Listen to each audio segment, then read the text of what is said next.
नमस्कार, मैं आपके साथ विभा उपाध्याय और आप देख रहे हैं न्यूज़ 18 बिहार झारखंड का डिजिटल प्लेटफॉर्म।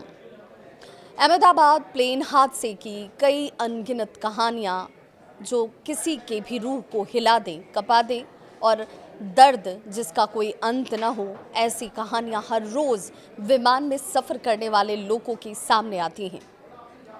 किसी का भी सीना चीर सकती हैं ये दर्द की तस्वीरें, और इन तस्वीरों के पीछे छुटा हुआ अपार कष्ट जो अपनों को इस वक्त मिल रहा है।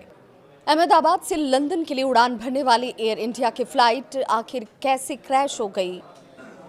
क्या इसे बचाया नहीं जा सकता था? क्या ये कोई मानवीय भूल थी या कोई बड़ी तकनीकी खामी या किसी और वजह से ये हादसा हुआ?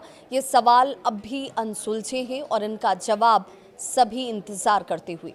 ये सवाल अनसुलझा इसलिए है क्योंकि इस सवाल के जवाब के लिए जिन ज़रूरी चीज़ों की अभी जांच की रिपोर्ट का सामने आना बाकी है, सभी बेसब्री से उसका इंतज़ार कर रहे हैं। लेकिन कुछ खबरें ज़रूर सामने आई जिससे उम्मीद गहरी हो जाती है कि अब इन सवालों के जवाब बहुत जल्द होंगे। ब्लैक बॉक्स पहले ही मिल चुका था, अब कॉकपिट का वॉइस रिकॉर्डर भी मिल गया है। ये जांच के लिए बेहद अहम है।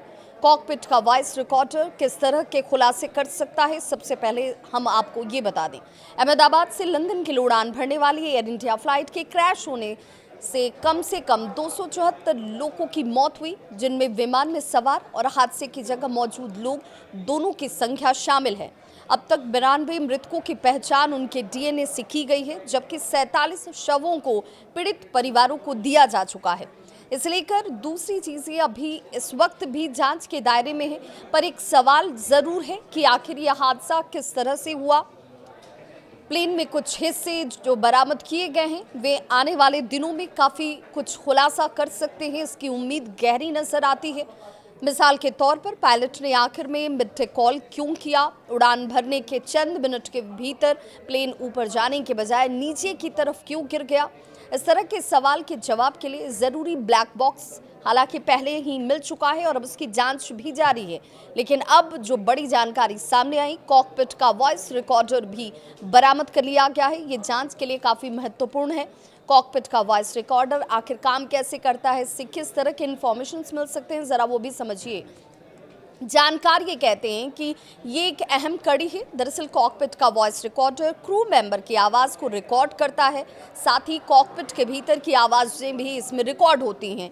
ये डिवाइस प्लेन में मौजूद लोगों यानी कि उसमें दोनों ही पायलट के ठीक माथे के ऊपर लगा होता है, यानी कि कॉकपिट के अंदर किस तरह की बातचीत हुई होगी दोनों ही पायलट्स के बीच में, ये जानकारी इसके अंदर होती है और ये काफ़ी खुफिया होती है।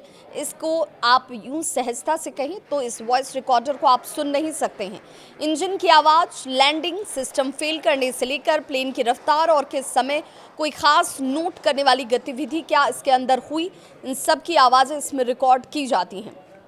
ऐसे में इन आवाज़ों के ज़रिए ये साफ हो सकता है कि आखिर के चंद सेकंड में क्या हुआ। जब पायलट ने मिड कॉल किया तब किस तरह की गतिविधियां जहाज के अंदर हुई होंगी, कौन सी वो परिस्थिति थी जिसकी वजह से विमान क्रैश हो गया, जिसके जवाब यहां से इस वॉइस रिकॉर्डर से भी मिल सकते हैं। कॉकपिट का वॉइस रिकॉर्डर की मदद से एयर ट्रैफिक कंट्रोल के साथ किस तरह की बातचीत आखिर के कुछ सेकंड में की गई, रेडियो मौसम ब्रीफिंग या फिर पायलट और ग्राउंड या कैबिन क्रू के बीच किस तरह की बातचीत हुई, ये सब कुछ इसमें रिकॉर्ड किया जाता है।